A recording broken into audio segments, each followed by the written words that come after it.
Let's cut straight to the chase and do a bit of royal stuff with our royal guru, Charlie Ray. Morning, Charlie. Morning, Kevin. I say do a bit of royal stuff every week. It's very newsy. We don't do this for nothing. And today's Daily Express, I know we've spoken about this before, but it really goes for Martin Bashir, the man who conned Princess Diana into that iconic interview 25 years ago. Basically, Diana's best friend said that interview, which she immediately regretted, apparently, according to all of her friends, set off a chain of events that resulted in her death. She became so alienated from the royal family, she refused to have royal protection, therefore ended up in the clutches of a drunken driver in Paris who drove her to her death. So this is Tina Brown, the magazine editor, letting it rip really in the Express and making life even more uncomfortable for Martin Bashir, whose career is now in tatters. It is, and this is a bit of hysteria, I'm afraid, that comes from Tina Brown. My understanding was that Diana did not regret doing the Panorama interview. We have if you remember, the BBC have always just claimed... stop you there for a second, Charlie. I mean, you may well be right. I defer to your knowledge, obviously. But to Dominic Lawson this week, his wife Rosa Monckton was a close friend of Diana, and he wrote that Diana told Rosa very quickly after the interview she wished she hadn't have done it. I think it was probably to do with the fact she was experiencing the fallout from it at that point. Well, certainly, you're absolutely right. That is Rosa's view, and I'm not disputing that. But I do know that a few months before she died, Diana was telling people that she had not regretted the interview. But there is no doubt at all that Bashir is getting a bucket load, and quite rightly so. And if you remember, we have this mysterious note that had disappeared, that the BBC had claimed that Diana had said she'd never seen these documents. Well, remarkably, this note has apparently been found somewhere, and the BBC are saying that they're going to hand it to the... This is the note that she's supposed to have written to say... I didn't see the documents. Yeah, okay.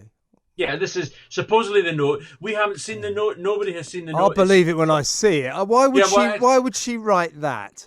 Well, she would write it because I think right after a month or so after, there was the suggestion that Bashir had made these fake documents, and they had gone back to her allegedly, and she had written this note. Well, we're not sure yet. Basically saying, don't worry about those forged bank statements that you lied to me about. I never saw them. Never even entered my mind. Anyway, my worry is that note itself might be fake, but we'll have to wait and see what the score is. And there was amazing pictures this morning in a couple of the papers of Bashir and having his furniture being moved out from his home, and it seems he's moving home. And earlier this week, apparently, there's another story claiming that he's now going to retire from the BBC. Well, I hope this doesn't negate the inquiry, because he's no longer going to be an employee of the BBC. I hope the inquiry still goes ahead. Yeah. When we say he's going to be retired, I think is the opposite phrase, or he's going to be resigned. Basically, the BBC are kicking him out. That's what's going to happen. He'll be the latest sacrificial lamb. And of course, Tony Hall, the head of news, then becoming the Director General, he was integrally or involved in all this. He was the apologist for Bashir. He did the inquiry that exonerated Bashir, and that's going to come back to haunt Tony Hall as well. I know we've discussed this before, but this is a very dark hour for the BBC. Michael Grade, the former boss of the BBC, Lord Grade now, said just this last weekend. This is extremely serious for the Beeb. Oh, it is. There's no question at all that, the fact that these documents were faked, and as we've discussed before, if this had been a tabloid newspaper that had done this, there'd have been it'd have been closed down like the News of the World. The News of the World, exactly.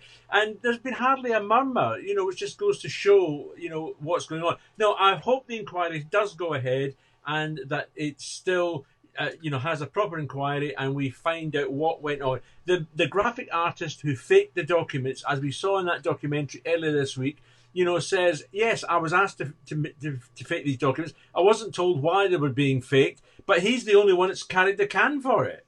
Yes, well, this one will run and run. I mean, Charles Spencer, Diana's brother, has demanded an external inquiry. He doesn't trust the BBC to police itself. I don't blame him for that. The BBC has kind of accepted that. So there will be an inquiry. It will be independent. And my prediction is that Martin Bashir is going to come out of that not smelling of roses, and the BBC will look just as bad. Let's quickly move on. Meghan Markle and Prince Harry.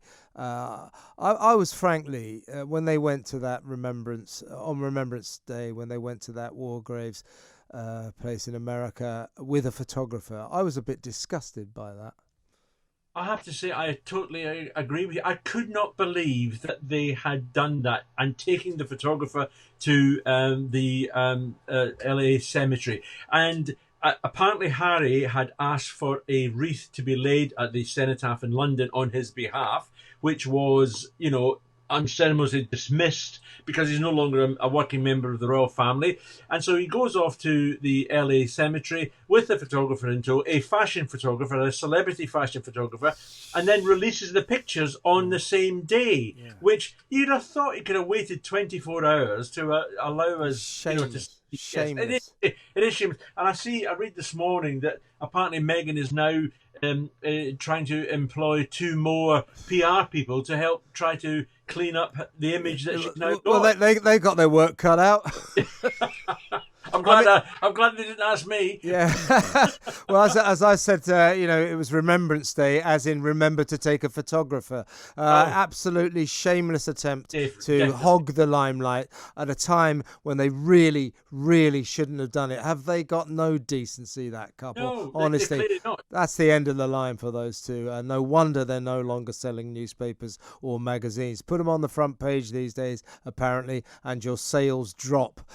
So that is the ultimate condemnation of them as a celebrity couple that they so desire to be. Just before you go, Charlie, of course, The Crown, the TV series comes out.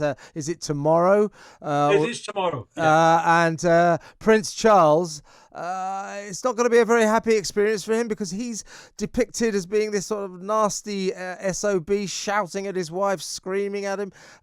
Poor old Charlie. Yeah, well, I don't think it's poor old Charlie at all, to be I was fair. being ironic. Yes, I realise that. He's going to get a bucket load, and quite rightly so.